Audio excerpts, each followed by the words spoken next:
Il est 19 h, bonsoir à toutes et à tous et merci de nous rejoindre pour ce journal. Tout de suite les titres de l'actualité.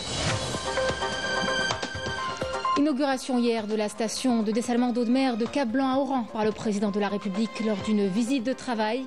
Un projet concrétisé en l'espace de 26 mois avec à la clé 300 000 m3 d'eau potable par jour pour alimenter plusieurs wilayas de l'Ouest. Le compte rendu dans quelques instants.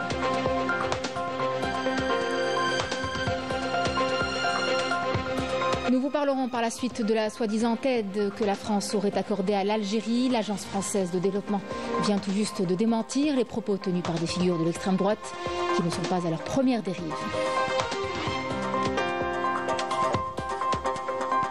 Un autre dossier suscite l'indignation en France. Georges Ibrahim Abdallah, militant libanais emprisonné depuis plus de 40 ans, devra encore patienter. La décision de justice a été une nouvelle fois retardée. Un acharnement judiciaire et un dossier politique qui dépasse le cadre juridique.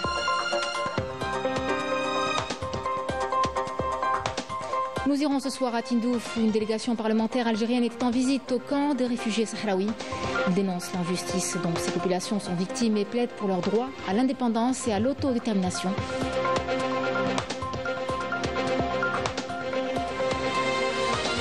Et puis nous terminerons chez nous à Boumerdès avec un salon dédié aux produits locaux qui rassemble artisans et producteurs venus exposer le meilleur de leur savoir-faire. Une belle vitrine où les saveurs du terroir sont mises à l'honneur. Un reportage est à suivre.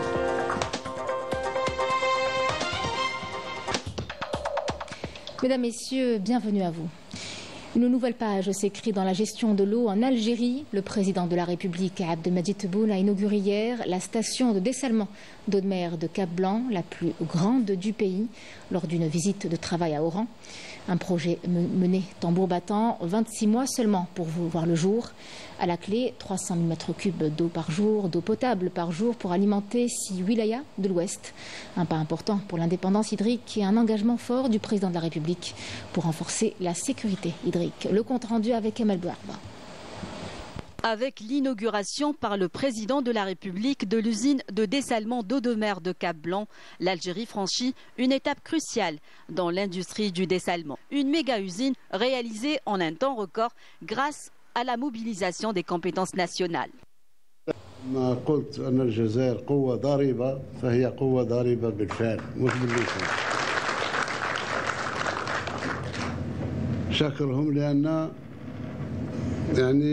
أعطيناهم توجيهات صح ولكن كما يقولوا بالعامة داروا النيف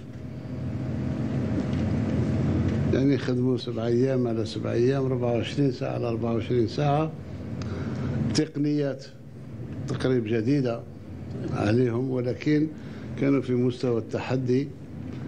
هذا اللي خلى الجزائر اليوم وصلت إلى درجة من التقنية والتكنولوجيا في تحلية مياه البحر اللي ممكن تفيد بها الأشقاء وتفيد بها الشعوب الأخرى. Le président de la République a salué tous ceux qui ont veillé à la concrétisation de cette grande réalisation permettant d'atteindre un haut niveau de maîtrise des techniques et des technologies de dessalement d'eau de mer. الجزائر مستقلة من أين انطلقت وإلى أين وصلت.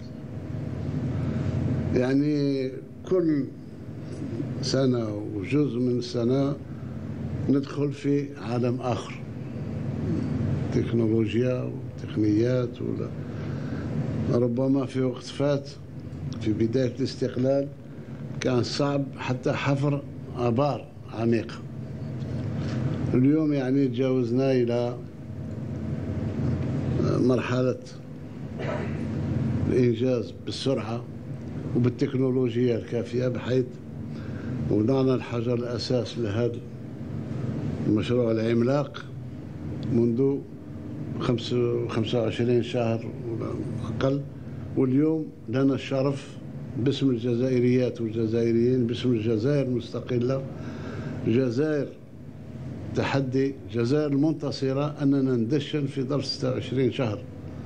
راه الإنسان اللي ما مارسش في الورشات ما يعرفش قيمة هذا Cette réalisation est la première d'une série de 5 stations de dessalement qui seront inaugurées ces jours-ci, en attendant la réalisation d'autres stations stratégiques. محطة هذه نتاع كاب بلون رأس أبيض هي أولى من سلسلة عدة محطات 5 محطات إن شاء الله في ظرف هذه 5 أيام ندشنوهم كل واحدة بوحدة، وستليها محطات أخرى مثل ما التزمت أنا كل ما تكون لي مناسبة أن ننجز محطة تحلية بحر على الشواطئ الجزائرية سنفعل إن شاء الله. عندنا الإمكانيات، عندنا الرجال بالأخص. En misant sur les compétences algériennes, l'Algérie a économisé près d'1 milliard de dollars pour les 5 stations de dessalement, en plus d'un gain de temps record. Une station de dessalement d'eau de mer qui viendra renforcer l'approvisionnement en eau potable, non seulement pour la ville d'Oran, mais aussi pour les villes avoisinantes. Yasmina Amey. Une architecture imposante, des infrastructures ultramodernes et un fonctionnement minutieusement orchestré. La station de dessalement de Cap-Blanc s'impose comme une avancée majeure pour l'approvisionnement en eau potable. Nous sommes aujourd'hui à la station de dessalement d'eau de mer de Cap-Blanc, dans la wilaya d'Oran, avec une capacité de production de 300 000 m3 par jour. Après la réussite des principaux tests sur certaines unités, le projet est désormais dans ses dernières phases d'ajustement avant une mise en service progressive de la station. Ce projet, qui figurait parmi les priorités du président de la République Abdelmajid Tebboune, a été réalisé dans des conditions très favorables, avec des compétences et une main-d'œuvre 100% algérienne, en collaboration avec des entreprises nationales. Notre rôle est de nous assurer que l'eau produite respecte les normes de qualité avant sa distribution aux consommateurs, et ce, grâce aux compétences et au savoir-faire algérien. Toutes ces analyses sont effectuées afin de garantir que l'eau est propre à la consommation. La mise en service de la station de dessalement de Cap-Blanc vient répondre aux attentes des Oranais, dont les témoignages illustrent l'importance de ce projet pour la région. On attend cette inauguration avec une impatience, je ne vous dis pas, parce que c'est vraiment, on a besoin de l'eau, pour tout. L'eau, c'est la vie. Nous sommes contents et satisfaits du projet de dessalement Cap-Blanc. اللي داروه رانا متمنين ان شاء الله الماء ما يقطعش عنا parce que هذه c'est une zone touristique. On remercie le président et on lui dit continue comme ça et on demande des gens comme vous. هذا البروجي نتاع Cap-Blanc c'est un grand projet inchallah et il va nous faire sortir من هذه الأزمة إن شاء الله. Ça fait plaisir هذا بدل القرية كما هاك dans notre village pour être irrigué de cette eau de mer, de ce dessalement comme on dit. أيوة والله ونشكروا بزاف البلاد نتاعنا. Cette station de dessalement représente un espoir pour toute la région. Sa mise en service progressive marque une avancée importante dans la gestion des ressources en eau. Chargé par le président de la République Abdelmajid Tebboune, le ministre d'État, ministre des Affaires étrangères, de la communauté nationale à l'étranger et des Affaires africaines, Ahmed Attaf, poursuit pour le 2e jour consécutif sa participation à la réunion ministérielle du G20 à Johannesburg. Dans son discours, Ahmed Attaf a souligné que l'Algérie soutient pleinement les 4 priorités énoncées par le président sud-africain Cyril Ramaphosa dans son allocution d'ouverture, estimant que le moment est venu de s'attaquer sérieusement aux principaux défis et obstacles à la stabilité, au développement et à l'intégration de l'Afrique, et ce, en réformant les institutions financières et monétaires internationales et en remédiant à la crise de la dette africaine. Il s'agit aussi de respecter les engagements internationaux pris à l'égard du continent. L'Algérie a justement salué l'initiative de l'Afrique du Sud pour la création de 3 groupes de travail. En marge de cette 2e journée de la réunion ministérielle du G20, le ministre d'État, ministre des Affaires étrangères, de la communauté nationale à l'étranger et des Affaires africaines, Ahmed Attaf, a eu un entretien bilatéral avec le ministre des Affaires étrangères de l'Union européenne et de la coopération du Royaume d'Espagne, José Manuel Álvarez Bueno. Le ministre espagnol a réitéré ses remerciements aux autorités algériennes pour leur contribution efficace à la libération du citoyen espagnol Navarro Canada Joaquim en janvier dernier et a réitéré le soutien soutien de son pays au rôle de l'Algérie dans la promotion de la stabilité et du développement dans la région sahélo-saharienne. Les deux parties ont également discuté des moyens de stimuler les relations entre les deux pays en renforçant la confiance mutuelle et en développant la coopération bilatérale. Les ministres ont également discuté de l'évolution de la question palestinienne et n'ont pas manqué de souligner la nécessité de poursuivre les efforts internationaux pour trouver un règlement juste et définitif du conflit au Moyen-Orient, fondé sur la solution des deux États. En marge de cette deuxième journée de la réunion ministérielle du G20, le ministre d'État, ministre des Affaires étrangères, de la communauté nationale étrangère des affaires africaines, Ahmed Attaf, a eu également d'autres entretiens bilatéraux. En marge de la réunion ministérielle, le chef de la diplomatie algérienne a rencontré le ministre des Affaires étrangères de la République populaire de Chine, le ministre des Affaires étrangères de la République de Turquie, le ministre des Affaires étrangères de la République d'Inde, le ministre des Affaires étrangères du Royaume de Norvège et le ministre des Affaires étrangères de la République du Japon. Ahmed Attaf s'est entretenu aussi avec le ministre des Affaires étrangères de la République de Corée, des rencontres qui étaient en tout cas une occasion pour le chef de la diplomatie algérienne d'aborder les relations bilatérales avec ces pays, les différents axes de la coopération avec l'Algérie, de les hisser à un niveau plus élevé. Plusieurs questions d'intérêt commun à l'échelle internationale ont été également abordées lors de ces entretiens. Ce soir, dans votre émission Le Déshonneur, nous braquerons les projecteurs sur l'OAS, une organisation terroriste d'extrême droite née sous la colonisation française et coupable de crimes innombrables. Ali Fatah Hayadi, Boukhalifa Amazit et Hassan Arab analyseront son idéologie fasciste et de la propagande qui l'entourait, le tout dans un débat animé par Emile Nebech. Revenons ce soir sur cette histoire de soi-disant aide que la France aurait accordée à l'Algérie. L'Agence française de développement vient tout juste de démentir les propos tenus par des figures de l'extrême droite. Il s'agit en réalité de crédits accordés aux entreprises françaises pour préserver leur présence sur notre marché. Pendant que certains tentent de faire croire à une générosité imaginaire, la vérité est tout autre. La France défend avant tout ses propres intérêts. Raouf Hamouche.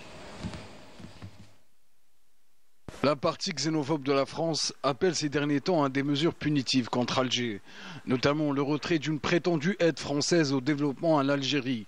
Cette soi-disant aide n'existe que dans l'imaginaire de cette France raciste, car il s'agit en réalité de crédits accordés aux entreprises françaises pour garder leur part du marché en Algérie.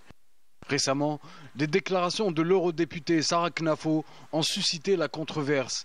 Elle affirme que la France versait annuellement 800 millions d'euros d'aide au développement à l'Algérie. Des propos qui ont été rapidement démentis par l'Agence française de développement, qui a précisé qu'aucun prêt n'avait été octroyé à l'Algérie depuis 2005.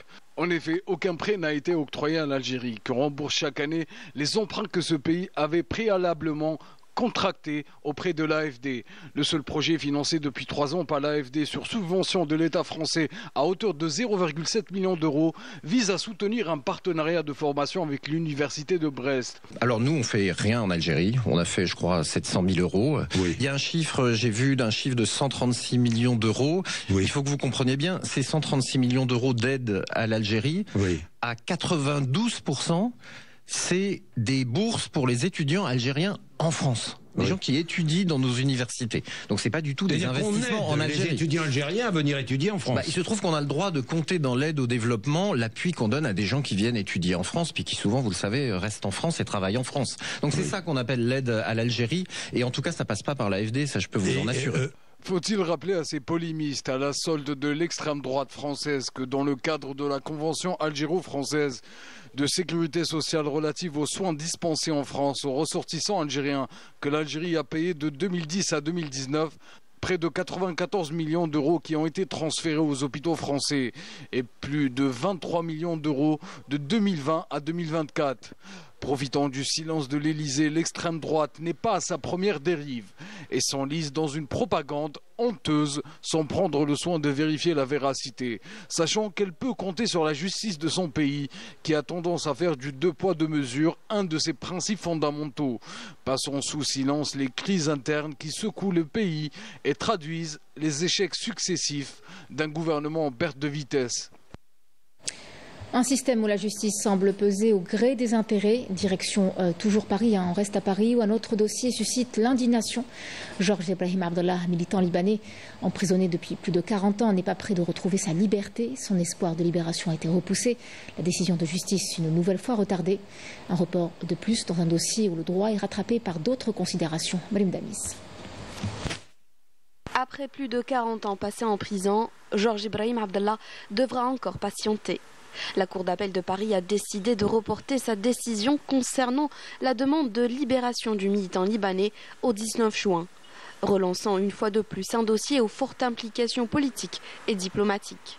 Son avocat, maître Jean-Louis Chalancé, a dénoncé devant la presse, qualifiant le report de cette décision d'une mesquinerie juridique. Le 15 novembre, le tribunal d'application des peines antiterroristes lui avait pourtant donné une lueur d'espoir en ordonnant sa remise en liberté avec expulsion immédiate au Liban, prêt à l'accueillir. On saura si Georges Ibrahim Abdallah obtient la libération après plus de 40 ans de sa vie en prison. Ce nouvel ajournement, perçu comme un énième obstacle à sa sortie, alimente la mobilisation de ses soutiens en France. Depuis des années, ses partisans dénoncent un acharnement judiciaire et un dossier politique qui dépasse le cadre strictement juridique.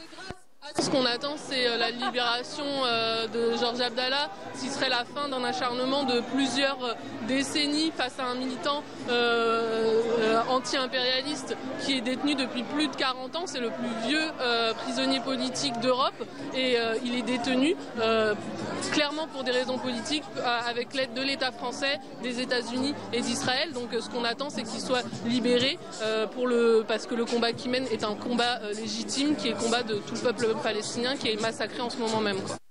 Arrêté en 1984 et condamné en 1987 à la réclusion criminelle à perpétuité, Georges Ibrahim Abdallah est aujourd'hui l'un des plus anciens détenus d'Europe. Il est pourtant libérable depuis 25 ans. Mais toutes ces demandes de sortie ont jusqu'ici été rejetées. La question reste donc en suspens. Georges Ibrahim Abdallah retrouvera-t-il un jour la liberté ou restera-t-il otage d'une décision avant tout politique ? Pendant que certains détournent le regard de leurs propres difficultés, Tindouf reste un point d'ancrage pour le peuple sahraoui. Des parlementaires algériens ont réaffirmé leur soutien et rappellent que la cause sahraoui doit rester une priorité internationale. Ils dénoncent l'injustice dont ces populations sont victimes et plaident pour leur droit à l'autodétermination. Plus que jamais, la région incarne l'espoir et la solidarité de tout un peuple. Raf Hamouche. Il s'agit là d'un rassemblement de solidarité de la part du gouvernement et du corps diplomatique algérien en soutien au Sahara occidental, ainsi que d'un appui des parlementaires sahraouis pour dénoncer les violations commises par le Marzen. Ils ont également mis en avant l'importance de la diplomatie parlementaire. Le président de la République arabe sahraoui démocratique, Brahim Ghali, a souligné la nécessité pour le peuple sahraoui d'exercer son droit à l'autodétermination. C'est un combat pour la survie, un combat pour la liberté, pour l'indépendance, pour l'exercice du droit reconnu par les instances internationales, car il est plus que jamais primordial de se référer à des mécanismes juridiques bien définis par le droit international. La visite de la délégation parlementaire algérienne au camp de réfugiés sahraouis constitue une étape importante pour élargir l'action parlementaire au plus haut niveau. L'objectif de cette visite est de prendre connaissance des nouvelles informations et des démarches à suivre afin de soutenir cette cause. Cette démarche est un honneur et une fierté. Cela permet aux parlementaires de l'Assemblée populaire nationale algérienne de s'enquérir de la situation que vivent nos frères sahraouis. L'élargissement des campagnes de solidarité avec le peuple sahraoui dans sa cause juste est un principe fondamental de la diplomatie parlementaire qui soutient la cause sahraoui à l'échelle africaine et internationale. Cap sur Boumerdès, où les saveurs du terroir sont mises à l'honneur. Un salon dédié aux produits locaux rassemble artisans et producteurs venus exposer le meilleur de leur savoir-faire. Des ingrédients naturels, des recettes authentiques et surtout une qualité qui séduit les visiteurs. C'est en tout cas une belle vitrine pour ces produits, mais aussi une invitation à redécouvrir tout ce que notre patrimoine culinaire a de meilleur à offrir. Un reportage d'Emela Sefta. De l'huile d'olive aux dattes, en passant par les fromages traditionnels, les figues sèches, les figues de Barbarie, le miel ou encore toutes sortes de couscous roulés à la main. Des produits du terroir qui font la fierté des producteurs et séduisent même à l'international. Ces produits sont un pilier de notre économie locale et méritent d'être mieux valorisés. Ces produits sont garantis naturels et faits par des artisans qui perpétuent des traditions ancestrales. Et je suis heureuse de consommer local tout en encourageant ces producteurs. Autant de produits du terroir que ces artisans se transmettent de génération en génération en respectant les traditions locales. Ils prennent le soin de les façonner de manière à ce qu'ils préservent toutes leurs valeurs nutritives. Notre miel est extrait selon des méthodes traditionnelles garantissant une qualité supérieure. On a exposé tous les produits qui sont bio, produits du terroir comme des carottes, le blé, l'orge, toute les tabi'iyya. Nous perpétuons un savoir-faire ancestral pour produire ce fromage unique en son genre. Grâce au savoir-faire de ses producteurs et à une meilleure promotion, le terroir algérien n'a pas encore dévoilé tous ses secrets et peut même aspirer à rayonner à l'échelle mondiale. C'est la fin de cette édition. Merci de l'avoir suivi. Je vous souhaite une excellente soirée.